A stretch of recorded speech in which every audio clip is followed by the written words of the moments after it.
Narendra Modi's balancing act as he meets Putin in Moscow. Indian Prime Minister Narendra Modi is being keenly watched by his Western allies as he meets Russian President Putin in Moscow on his first foreign trip since he returned to office for a third term in June. Mr. Modi landed on Monday just hours after Russian bombing killed at least 41 people in Ukraine, including at a hospital of children's. Photos from Moscow show a bombing Mr. Modi hugging the Russian president. A video of smiling Mr. Putin's calling Mr. Modi my dearest friend and telling him that he was delighted to see him has gone viral in India. Mr. Modi's two-day visit, his first to the Kremlin since 2019, coincides with NATO summit in Washington, where the 2022 invasions will be a major theme. India, a key global economy, has close ties with both Russia and the United States, and its partner and official in Delhi are playing down questions over the timing of Mr. Modi's trip. They say the annual summit is part of a long-standing strategic partnership and its scheduling has nothing to do with the NATO summit. But a sore note has been struck with the United States expressing concern. State Department spokesperson Matthew urged Mr. Modi to emphasize Ukraine's territorial integrity during his talks in Moscow. Mr. Miller also said the United States had raised concern with India regarding its relationship with Russia.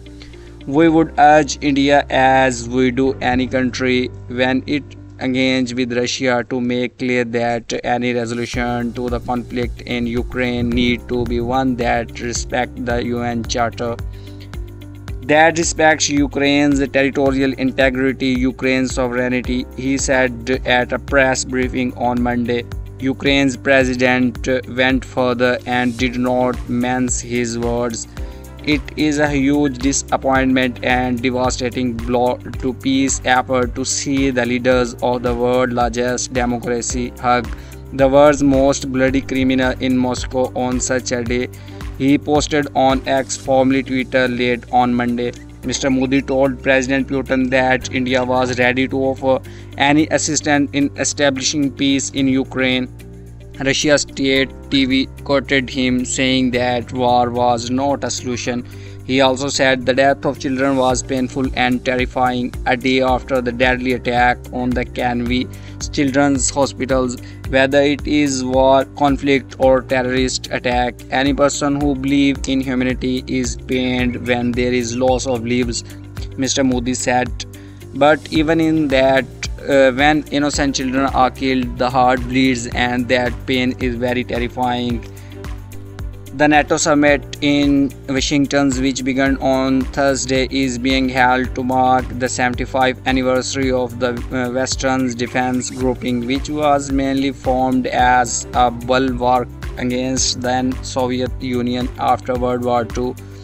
NATO countries have been opposed to Moscow's invasions of Ukraine, while India and Mr. Modi have refrained from any explicit criticism of President Putin, except calling for dialogue and diplomacy to resolve the conflict. As Western nations try to isolate Moscow by imposing sanctions, President Putin has been having summit levels meeting with leaders of key nations like China, India, Turkey, and others. Some are now asking whether Mr. Modi's presence in Moscow could be to Mr. Putin's advantage. Is the message India is sending out playing into the hands of Russia?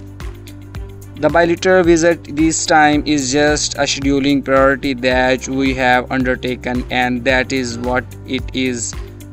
Permanent Secretary to the Indian Foreign Minister told the BBC ahead of Mr. Modi's visit, rejecting any connection between the two events. India and Russia share close defense and strategic relations from Cold War days, and Moscow remains a key supplier of weapons. India, which maintains one of the largest military in the world, has long-standing borders dispute with its neighboring Pakistan and China. Expert says Mr. Modi giving importance to Moscow is not surprise, and relationship goes beyond defense procurement. If you look at the historical trend, Moscow has been one of the constant in Indian foreign policy. Former Indian ambassador to Moscow told the BBC, the main pillar of the relationship include defense, cooperation, energy, and science technology. Over the year, Russia has provided technical assistance to build several nuclear power plants in India.